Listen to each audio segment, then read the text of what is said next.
Good morning, Mr. Stevens. We haven't done the roll call yet, but we're just about to. It's rolling. Okay. Okay, Mr. Gill, everything on the technology end is rolling, so you can begin whenever you want. Thank you, Dr. Malone. Good morning, Commission members. My name is Roy Gill, and I'm the chairman of the Commission on School Accreditation. This regular scheduled meeting of the Commission on School Accreditation is being held today, Thursday, December 10th, 2020, at 10 a.m. via teleconference and video means in accordance with Mississippi Code Annotated Section 25415. An audio recording is being made of this meeting, and minutes of this meeting will be recorded. This meeting is also being streamed live. As I call the names of the commission members, please state the location of your presence for this meeting. Kelly Barfield. I don't think she's on. Okay. Lori Brechtel. Present. I'm in Brandon, Mississippi. Thank you, ma'am. Brian Harvey. I don't think he's on. I don't think he was going to make it. Jefferson Hughes.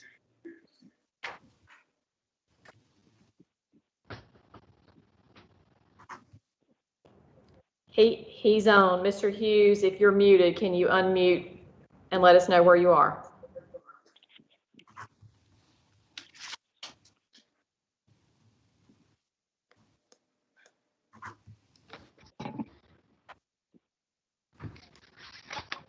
But you've gotten confirmation. All right, we'll get back.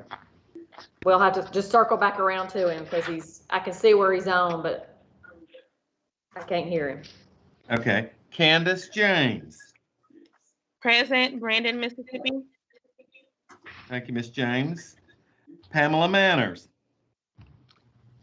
Present, Biloxi, Mississippi. Thank you, Ms. Manners. Dr. Valencia Martin.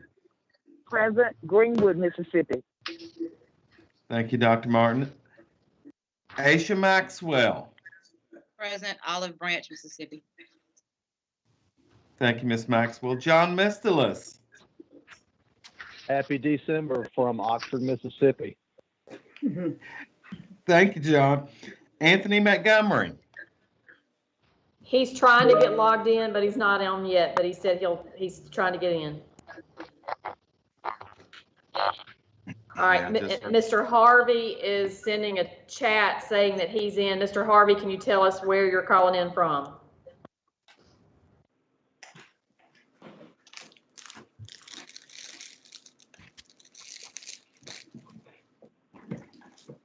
All right, we'll come.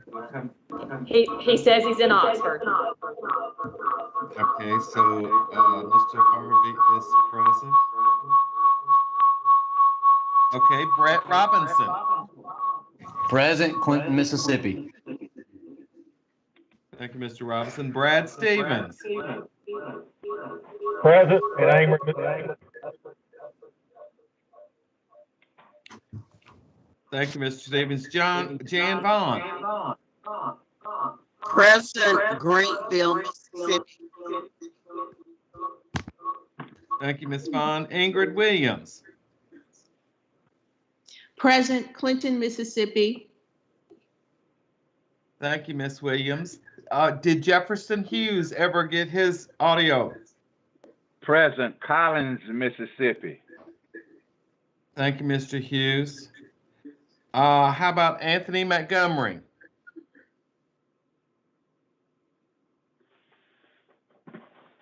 I don't think so. I've sent him a message to let us know when he logs in. Okay, and no, Ms. Barfield, did you get logged in? Yeah, for some reason, I'm thinking she said she might not make it today. Okay, thank you, Dr. Malone. Sure. Mr. Gill, can you hear me now? Yes, who is that, Brian? This is Brian Harvey. Yeah, yes, Mr. Harvey, I can hear you. Thank you. Thank you, Mr. Harvey. A quorum of the commission is present for the purpose of conducting this meeting. The meeting is called to order at 10:06 a.m. Commission members, you've all received a copy of the agenda. Hopefully you've had time to go through it. At this time, we'll entertain a motion for approval of and adoption of the agenda. Please identify yourself for the record. Jefferson Hughes, make the motion. Thank you, Mr. Hughes. Do we have a second? Lori Second, Brechtel, Brett. second. I'm sorry, I didn't hear that. Is that Ms. Manners? I heard Ms. Brechtel. Ms. Brechtel, okay. Yes, I did, but I did it at the same time as somebody else, so. Okay, we have Ms. Brechtel with the second. Any discussion?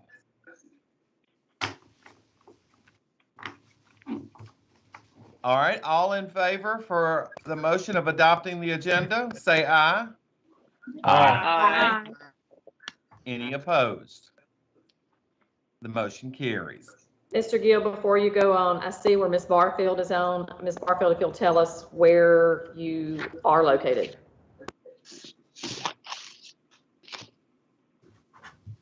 You're muted.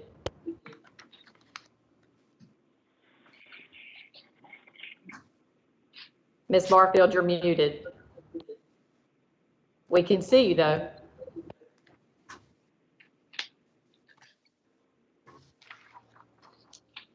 You're still muted. Angela, ask them if they've muted, if OTSS has muted everybody. No? Okay. All right, Ms. Barfield, if you will, if you can just type in the chat where you're calling in from, that'll be sufficient. And then Mr. Montgomery, were you ever able to log on? Are you there? Yes, ma'am. Anthony Montgomery's present, Biloxi, Mississippi. Okay. Okay, thanks. I'm not familiar with this software, but I found the mute. So Kelly Barfield, Vicksburg. Great, thank you.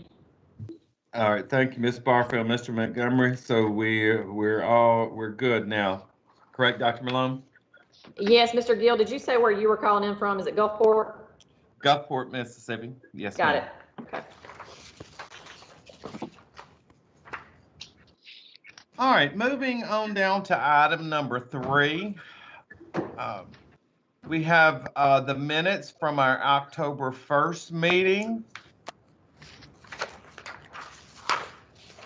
I'll entertain a motion to approve the minutes of the October 1st meeting on the Commission of School Accreditation. Please identify yourself for the record. Candace James, so move. Thank you, Ms. James. Second. Thank you, Ms. Vaughn, for a second. Any discussion on the minutes?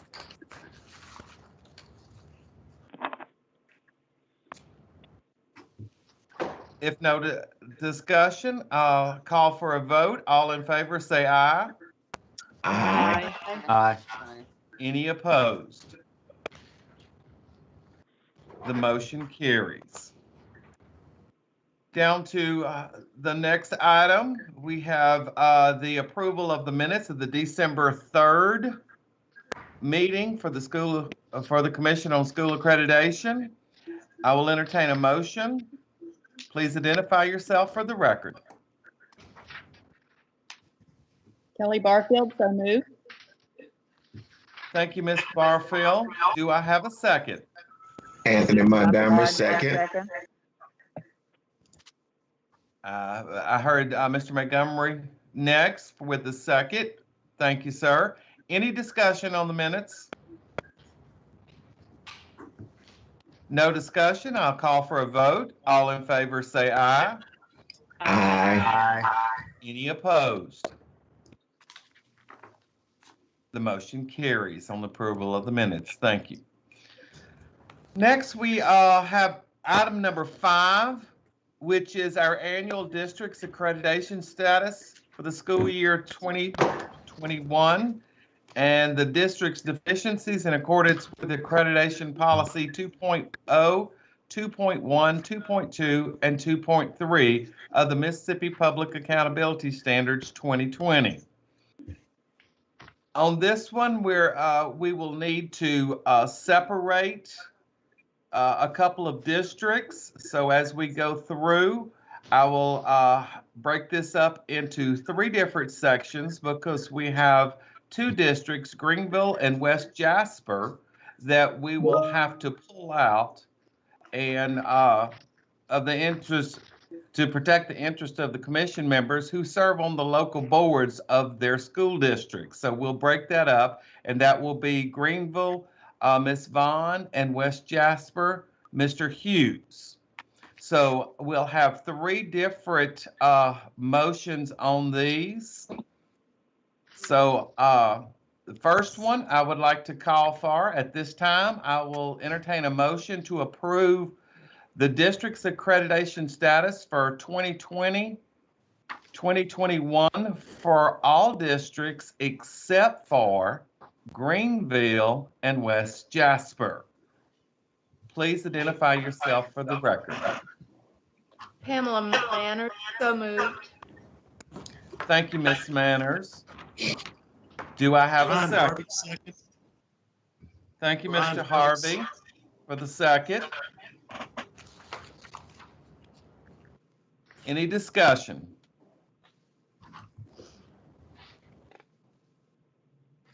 No discussion. All in favor, say aye. Aye. Aye. Any opposed? The motion carries for approval of those districts with the exception of Greenville and West Jasper. Now I'd like to pull that one out, and at this time I'll entertain a motion to approve the district's accreditation status for 2021 school year for Greenville Public School District. Please identify yourself for the record. Kelly Barfield, so moved. Thank you, Ms. Barfield. Do I have a second? Anthony Montgomery, second. Thank you, Mr. Montgomery, for the second. Any discussion? All in favor, say aye. Aye. Any opposed? Any abstain? Yes, I abstain. Jan Vaughn, Greenville. Thank you, Ms. Vaughn. The motion carries. Thank you. Next, item number C. At this time, I'll entertain a motion to approve the district's accreditation status for the 2021 school for the West Jasper School District. Please identify yourself for the record, please.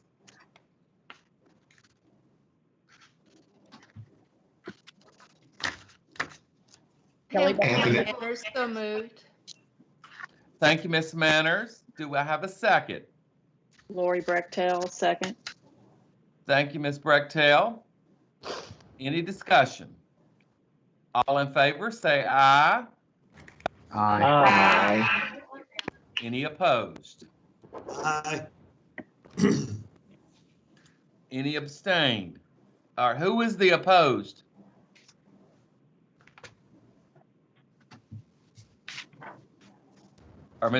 It may have just been a delayed Okay, A, All but right. we probably need to do it again just to be safe. okay, let's take that vote again. All in favor of the motion to approve West Jasper, say aye. Aye. Aye. Any opposed? Any abstained? Jefferson Hughes abstain. Thank you, Mr. Hughes. Motion carries. Next, we'll go to item number 7. It's the discussion to consider the request to revise the Mississippi Code 724 of the Mississippi Public Schools Accountability Standards for 2020, specifically the business rules of the Mississippi Statewide Accountability System. Section 25 the college and career readiness regarding the inclusion of the ACT work keys in the performance measure.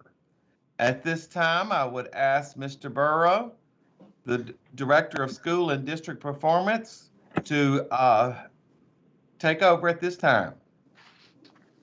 Mr. Burrow, do I need to give you control of your computer, or do you want me just to pull up the red line that you sent? No, I do have a little bit of a PowerPoint I can pull up. Got it.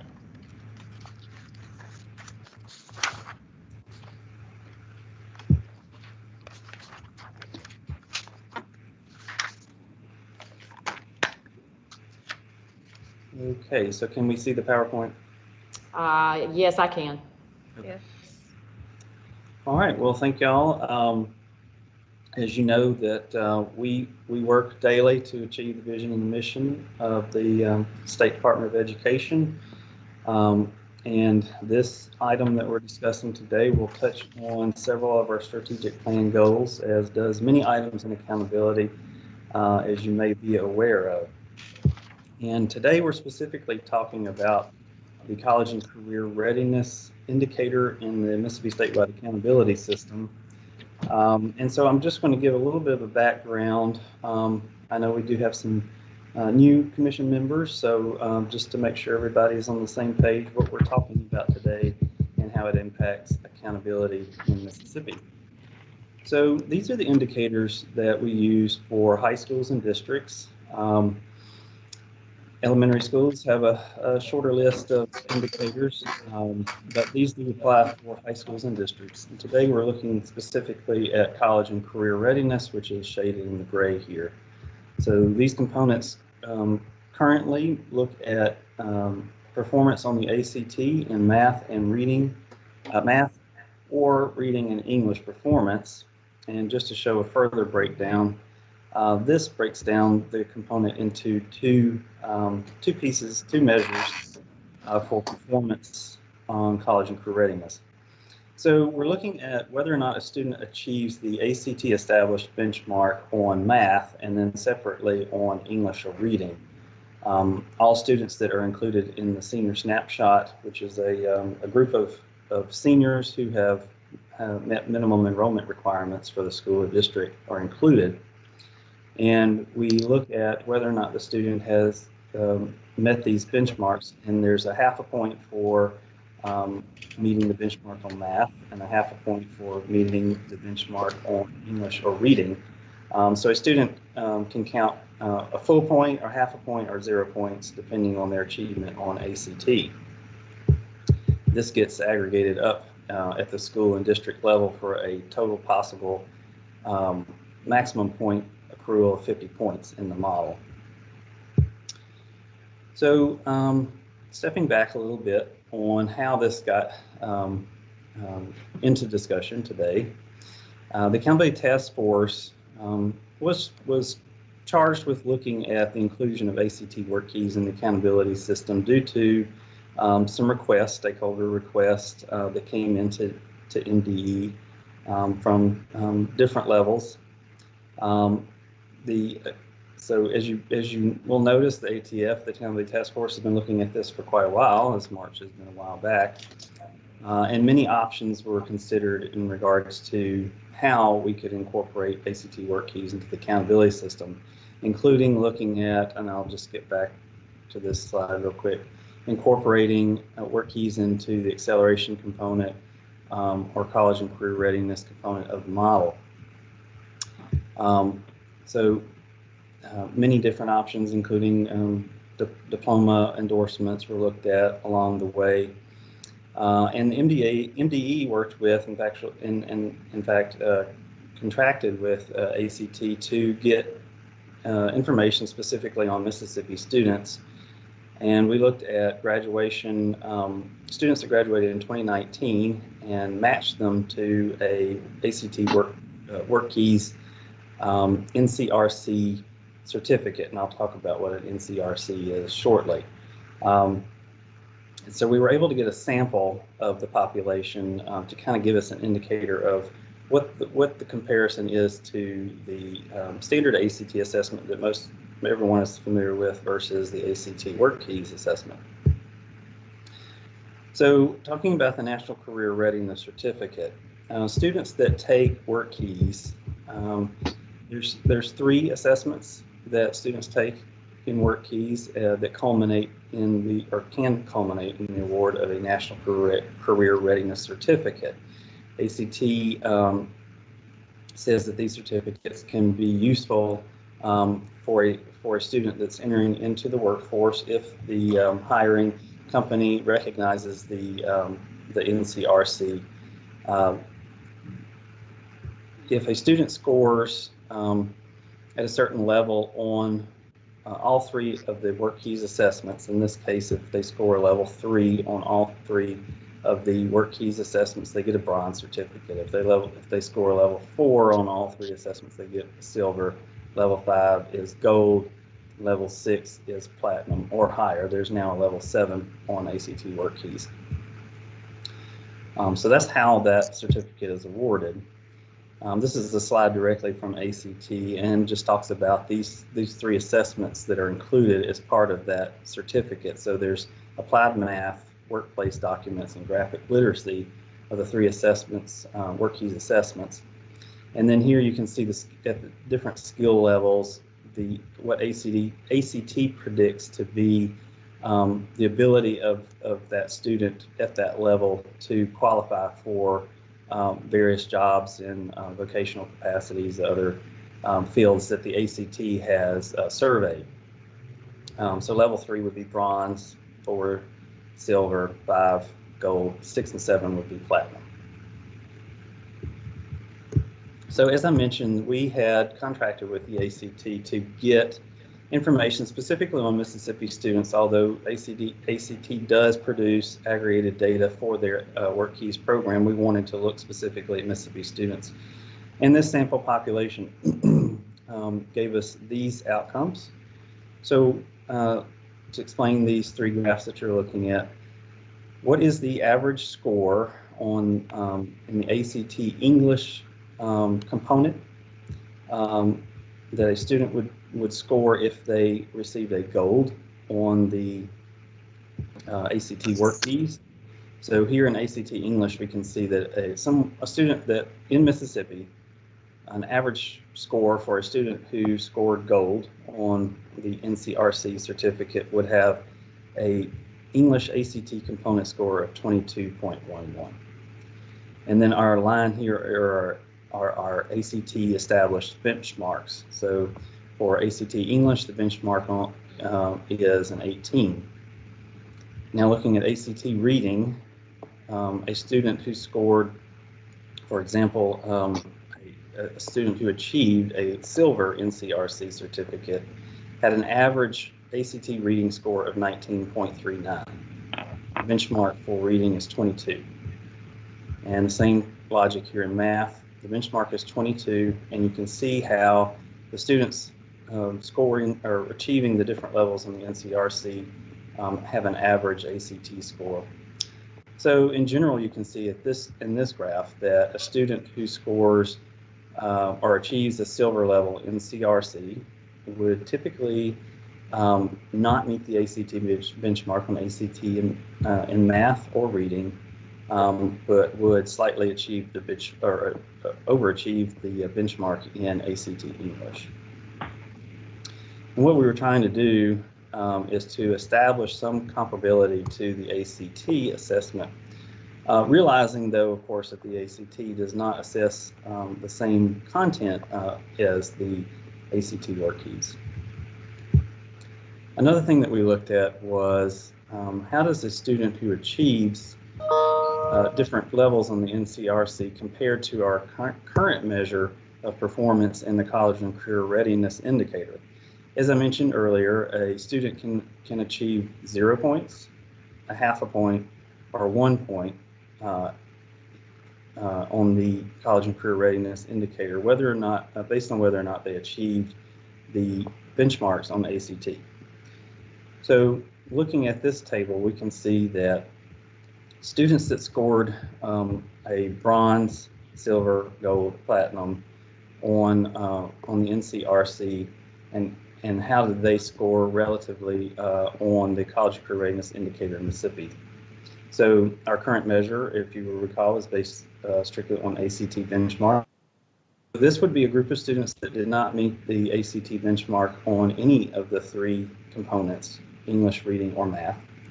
This group of students would have achieved one of those benchmarks, but not the other. And then this group of students would have achieved both of those requirements for meeting ACT benchmarks. And the numbers that you're seeing here are broken out. So we have an account of students for each of these bars that you see, but the percentage is the percent of total. And that's important to note because, for example, here, if we were to say that silver was the achievement indicator for ACT work keys, we would have 15.5% of the total population in this sample who would have achieved only half a point in college and career readiness on the silver exam. And similarly here, almost 13% of the total population scored a silver, but did not meet either ACT benchmark, either in English or reading or math. Okay, so after reviewing this information and the several months of discussion with the Accountability Task Force, the task force recommended that the silver level be the minimum performance level for student success. Although the previous graphs pointed, as you may have noted, pointed more towards a gold level for achievement on ACT work keys relative to current benchmarks on ACT.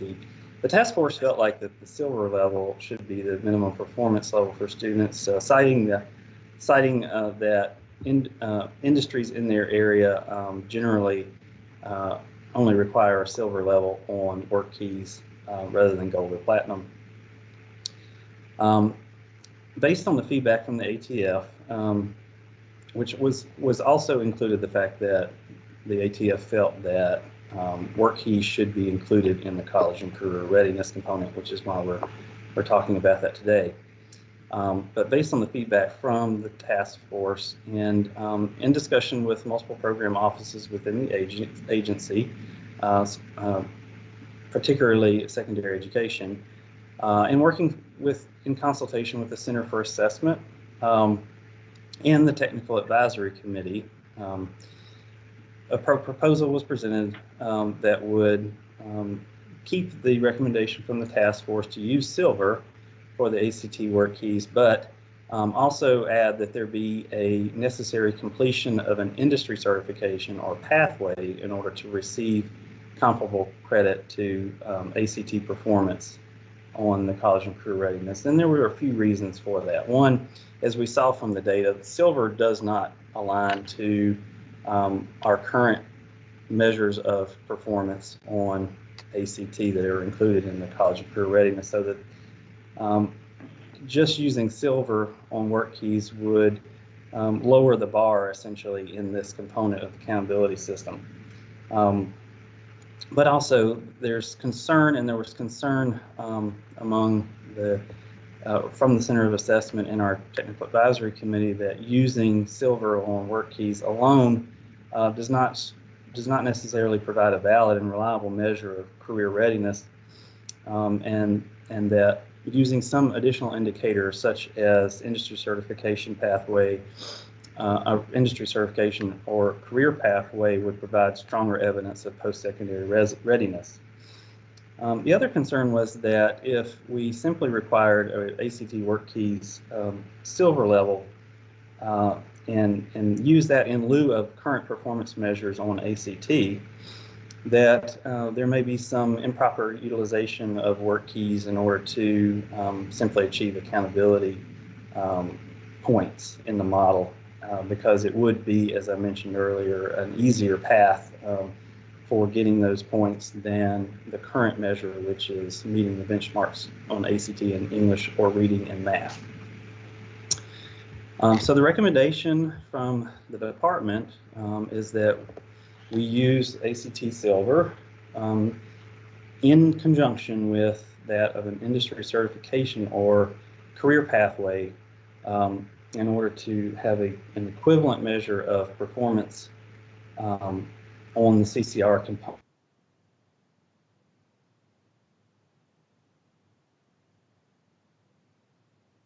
This is also in your board item.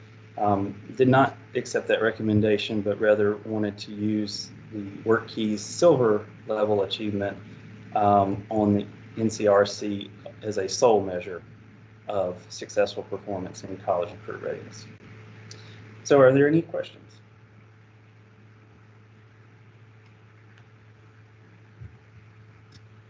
This is Ingrid Williams. I have a question.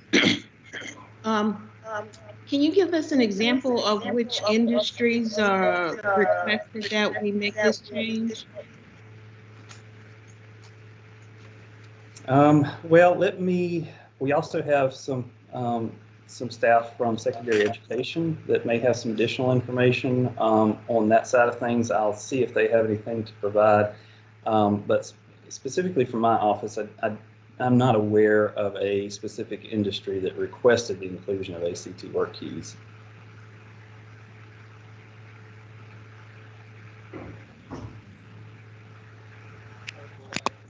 Hey, this is Nathan Oakley with Academic Ed.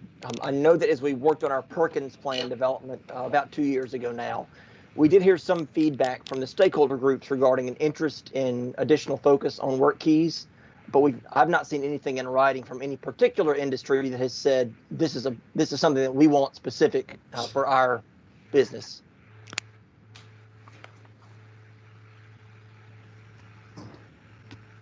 Dr. Burrow, this is Brian Harvey. What about those courses that we offer that do not have an industry certification?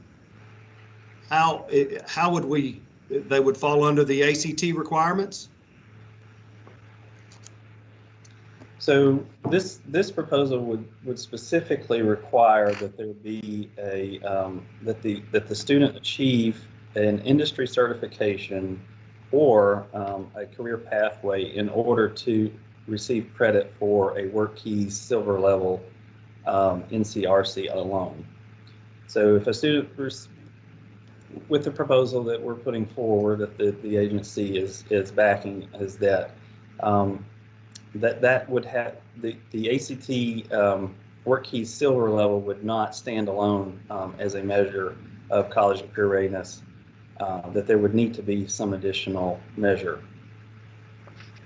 So they would not count in as being successful in this in the component. Let me clarify a little more. For those programs that do not have an industry certification that's approved, we would also look at that completion of the career pathway, that 4-course sequence in that CTE program.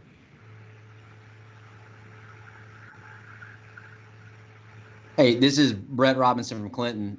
So you're saying that if a kid completed all 4 credits of a CTE class, but if they were in a CTE class that doesn't have an industry certification, are you saying they would still count in the WorkKeys silver if they finished the program? If they are program completers and they finished that pathway, they would be eligible for this particular calculation. Okay.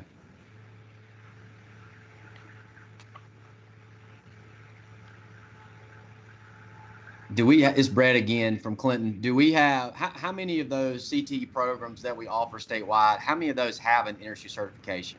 I mean, are there more that do, or are there more that don't?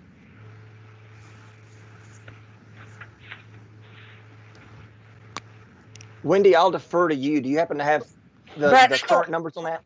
Hey, Brett, this is Wendy. I don't have the exact numbers, but I'm going to say, we know all of our ASC and our HVAC and all that have it. But I'm going to say it's probably, I'm going to say right now it's probably about half of them that have industry certifications. Okay. Maybe a little bit more, but I'm just estimating right now. Thanks, Wendy. And this is Kelly Barca. So what I just understood you to say is that, take the HVAC example, even if an industry does provide for certification, the student does not have to complete the certification if instead they did complete the career pathway, the CTE courses.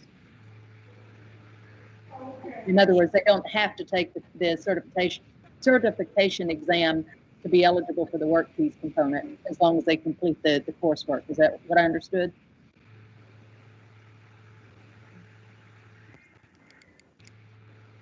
The way that it's proposed now requires either the certification or the pathway completion. Correct. Thank you.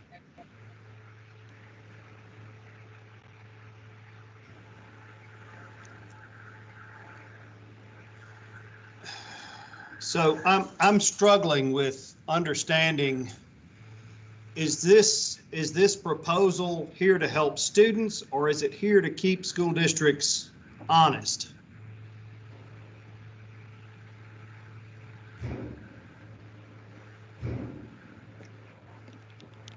So I would say the proposal is here to do both. And Alan, Paula, others may want to weigh in. Certainly, we want to make sure that there's not a perverse incentive to push students to take the work keys in lieu of the ACT. But we also want to make sure that these students who are using the work keys as a measure of readiness also have some of the skills that are going to be needed for them to be successful in the workplace. And while the work keys does give a measure of some general graphic literacy and numeracy skills, we also know that they need the hands-on expertise and the content expertise, whether that's in HVAC or automotive or whatever area that might be, to be successful in that career technical field. And I would just add, that we want to ensure that anytime we revise policy and add to a component, that the methodology that we use is valid and reliable, and also rigorous. And so with maintaining the goals that we have for the agency of high standards. Yeah, the only other thing to add on the technical side of things is if you make a significant change to a rigor of a performance measure in an accountability component, then we risk having to look at resetting cuts. And I don't think there's much appetite for doing that. Are we not going to have to do that already because of growth?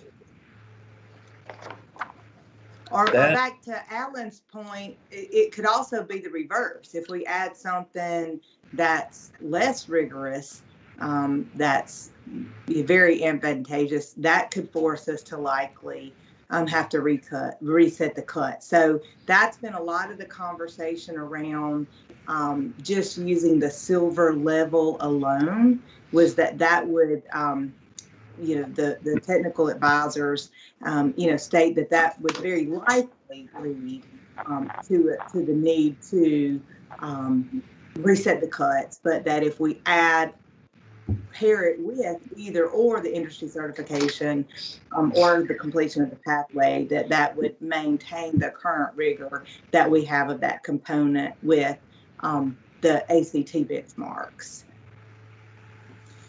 So has there been any discussion with business leaders about the inclusion of the work keys into the model?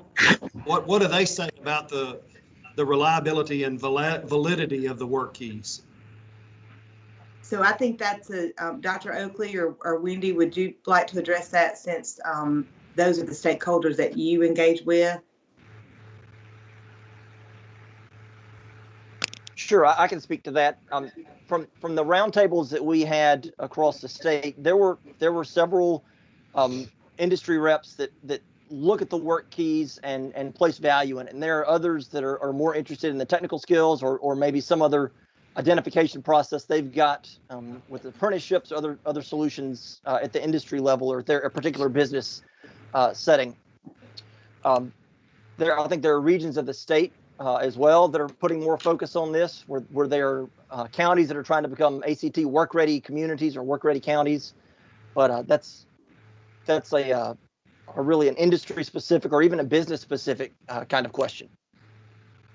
And this is Kelly Barfield. I just know from input that I've gotten from stakeholders on this particular component of the accountability model was the recognition that ACT, that if the component is college and career readiness, the ACT as the sole component doesn't necessarily reflect the readiness of students who do not intend to go to college, but instead pursue a career, a technical career right out of high school.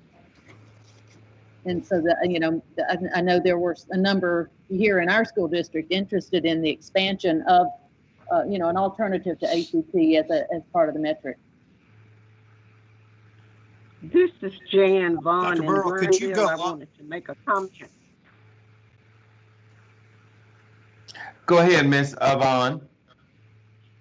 I wanted to add that the major industries in the Mississippi Delta right now are requiring that their new employees, whether they're straight out of school or older employees, have at least a silver NCRC. And I think it does add to the success of them being successful in their jobs. And I think it would be good to apply more rigor to add that to complete the pathway to ensure that it aligns with that achievement. Because most of the jobs now are high tech, so they do need, to have that academic achievement along with the silver CRC so that they can be successful.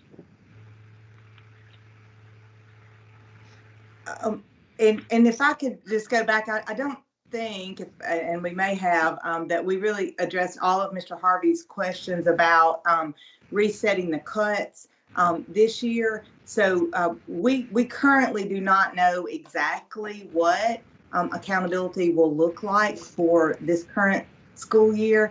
We will still continue to work with the accountability task force to maximize all the flexibility that we have in our federal system, and we'll certainly, as all of you know, we're going to administer the assessments and report the data, but at this point, there's considerations of decoupling the assessment side of things from accountability. So there'll be more to come on what the accountability model will look like for this one particular school year in light of us not having assessment results last year. But this proposal is a change to the business rules that would be consistent moving forward.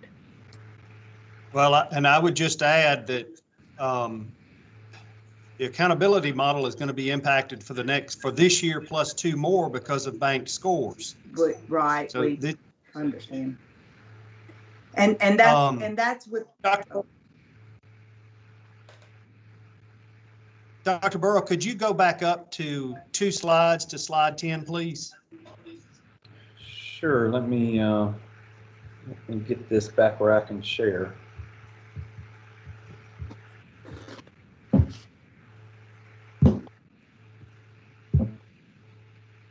Which slide were you particularly interested in?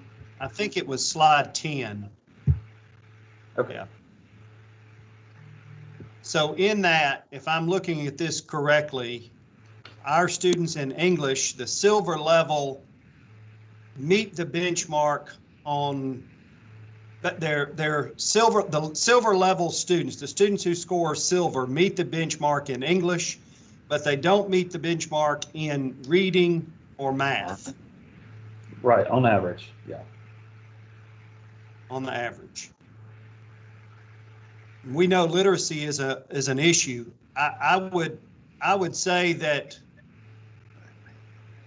the math portion of that is probably weighed more towards algebra and algebra 2 than it probably should be, and would argue that I think the kids who are not going into college, that may be something. I have a personal issue with that because I'm not sure that that's a good measurement to begin with.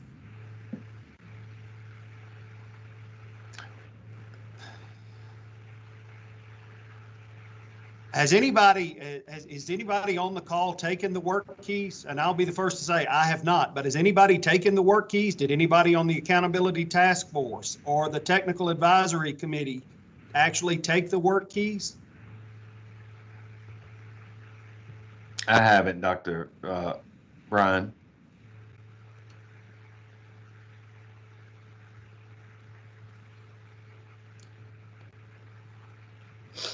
I spoke with our Economic Development Foundation person today, and he was very complimentary. He's taken the test and was very complimentary of what the work keys is and how businesses are looking at it.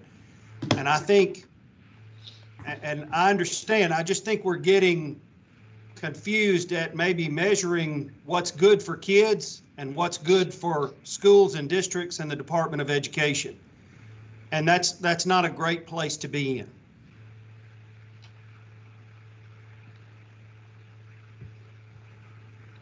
Okay, I just need, for clarification purposes, Dr.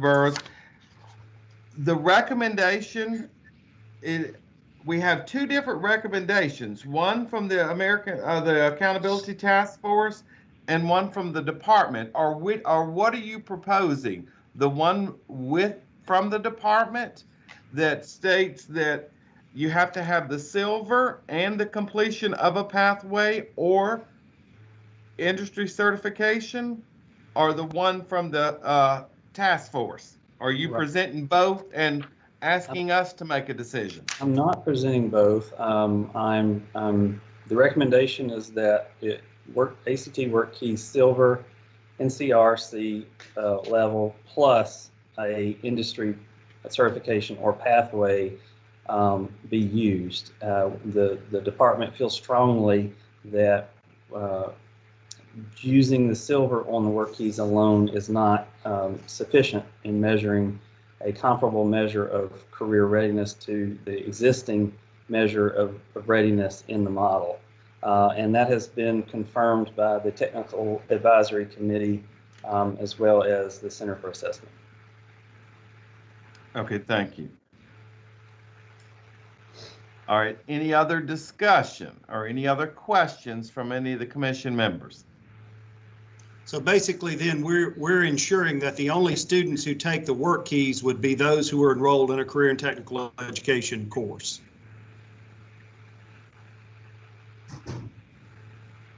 I don't think that there's anything that would prevent students from taking it otherwise.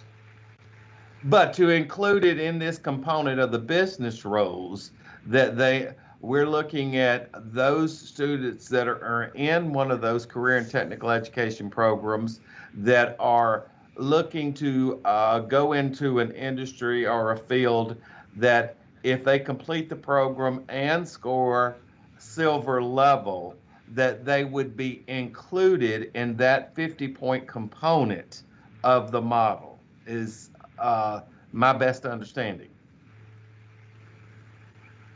I would agree with that. And which would address the issues that I've heard that have been brought to the department on those students that are planning, are going that route to be career ready, which would include them in that component of the model versus excluding and only looking at the college component. So this would add the career component to that 50-point module of the accountability model. Am I correct in that statement? I agree with that statement. This is the intent here is to enhance the measure in the college and career readiness component to include more of a career readiness measure of success in addition to the existing college ready measures of success on the standard ACT assessment. That is correct. Any other discussion or clarification on the proposal of the business rule? And we have the redlined markup on the policy for 25.12. Mr. Gill, can y'all see my screen? I've tried to put it back up on the screen for you. Oh, there you go. Thank you. Yes. Can y'all see it? Okay. Yes, we can. This is Aisha Maxwell from Olive Branch, Mississippi. I just have one question for clarification. Would this be effective for the 2021 school year, or would it start in 21-22? It's, okay, as I read it, the 2021 school year, this current school year. Am I correct in that? Dr. Vanderford, do you have a indication on when this would? Yes, that was the intent, yes. But again, we still do not know exactly what this year accountability will look like if we decouple assessment from accountability. But to Mr. Harvey's point, that is an ongoing conversation with our technical advisors and nationally, that our accountability models will be impacted for years to come based on various components of states' models. I'm sorry, if I'm not mistaken, this item for discussion began way before last February, March. So this is an item within itself, outside the realm of our current situation with the pandemic. I would agree with that. That's correct. Hey, it's Brett from Clinton. Another quick question. You know, we get the ACT paid for juniors. Does anyone know, or funds, or discussion in the legislature, discussion in the department, or is there going to be any funds available to pay for the work keys for students? There's been an appropriation. There was an appropriation both for fiscal year 20, and again, there's one for fiscal year 21 that we're currently in, that allows for districts to claim for reimbursement of costs associated with work keys, AP, dual credit, Cambridge, IB courses. And the methodology for that actually prioritizes work keys assessments. That information. Is that only CTE students, or is that any students? So the way that is methodology is written is for CTE students first, and then districts can use funds further to test other students that are interested in taking the work keys. Okay. But those students beyond CTE, those students would not count in this proposal. And that's just my only hang up. I'm happy to see the ACT work keys being included in the model, because I think that catches a large group of kids that we know will be successful outside of school, outside and post-secondary in their careers, but may not make those benchmarks. So we include that, but it just concerns me that we include it, but then we handcuff it again by saying only these students that, you know, get a certification or finish the program count for the school. That's just my only hang up. Just putting that out. And I'll just, oh, sorry, Dr. Oakley, I didn't mean to overspeak. We simply want to ensure that those students are prepared to be successful post high school, and that CTE pathway, that course of study that gives them a skill to use after high school, is how we've tried to look at that. Right. And I just wanted to add that when the commission and the board approved the current model, we were charged with, and it's written, and it's in writing somewhere, with the annual review and revision, if necessary, of any changes or any business rules of the statewide accountability system. So I think we've done that over the years through the accountability task force and through the process with the technical advisory committee, onto the commission, and onto the state board. I mean, we've had numerous revisions to, I say numerous, that may be an overstatement, but we've had revisions to the acceleration component, you know, for example. So we have gone back to various sections of the business rules, and the accountability task force has reviewed those and made recommendations. So it's something that has changed. So to the point, I mean, this is our recommendation, you know, currently, and we're not saying that it's not subject to revision. That's right. I mean, it as well as any other component of the model is subject to a revision or, you know, down the road. And Mr. Burmay can think of some additional revisions. The acceleration component was the one that was just at the top of my mind because it was one of the most recent revisions that we made. And I think the main point is that the accountability model has and will be open for review as we go along. I don't think any of that will change.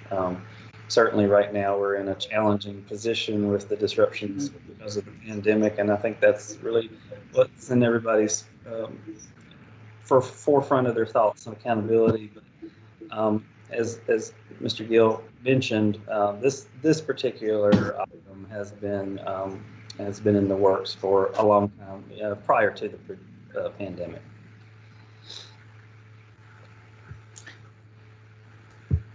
All right, any other questions? All right. So unless a different motion is made, well, I guess this has already been a motion. So we're either accepting all of this or none of it at this point. Is that correct? I haven't even called for a motion yet. Okay. Mr. Gill, Yes. just for everybody's record, Ms. James has had to leave the meeting. I recorded what time she messaged me and said that she was leaving the meeting, but we probably just need to double check and see if she's joined back in. There was an issue with substitute that was covering her class for her, and so she had to sign off. So, Ms. James, if you're back on, just let us know. Otherwise, we're going to assume she's not here. Thank you, Dr. Malone. All right, we'll move on to item number 8, which is the action item. And I'll entertain a motion to approve to submit the request to the State Board of Education to begin the Administrative Process Act to revise the Mississippi Code 724 Mississippi Public School Accountability Standards for 2020, specifically the business rule of the Mississippi Statewide Accountability System, Section 25, the College and Career Readiness component regarding the inclusion of the ACT work keys in the performance measure as outlined by Dr. Burrows. This is Brian Harvey. I'll make that motion with the hope that we get some good communication and feedback. And Kelly Barfield seconds. Thank you, Ms. Harvard. Thank you, Ms. Barfield. All right, at this time, is there any other discussion on that motion and second?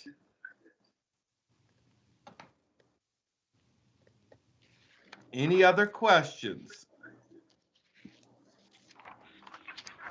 All right, at this time, all in favor say aye. Aye. Aye. Aye. Aye. Any opposed? Okay, the motion carries. Thank you. All right, moving down to next item is other business. Basically, our next regular scheduled meeting is Thursday, February the 4th, 2021. Mr. Gill. Yes, sir. This is John Misselis. I don't have any other business, but I would like to just make sure that everybody takes the time to keep the people of the Vardaman, Mississippi community in their prayers after yesterday's tragic accident, and that they need all of us around the state to be thinking about them and be supportive of what they're going through. Thank you, Mr. Misselis. Yes, everyone in the states is definitely thinking about them, and we've had quite a few here. And just, I'd like, on a personal note, just hope everyone has a joyful time over the next few weeks, and for the school, everybody to enjoy family as much as possible and try to stay safe and be careful. Any other announcements or any other questions? If not, I'll entertain a motion for adjournment. This is Miss Fuller, so moved. Wait, Dr. Ransford, what's your name? I just want to thank each of you for your service and welcome the new members. And this is, we do thank each of you for the time that you spend reviewing the materials and preparing for the meeting. And we just can't thank you enough. And I'm so excited about our new members, and we welcome you and look forward to working with you in the future. And it's great to see some familiar faces in different roles. Ms. Manners? It's great to be here. Yes, and I was so glad. I do miss our time that we get to share together, and hopefully we'll be able to return soon. Oh, yeah. I'm looking forward to that too. I didn't mean to interrupt the motion to adjourn or delay the meeting, but I just wanted to say thank you and wish you all a Merry Christmas and a Happy New Year. Thank you. Thank you, and same to you, Dr. Malone. All right, I'll entertain that motion.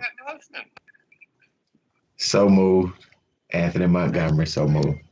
Thank you, Mr. Montgomery. Do I have a second? This is Dr. Martin, I second. Thank you, Dr. Martin. All in favor, say aye. Aye. Aye. Aye. Any opposed? Yes, sir.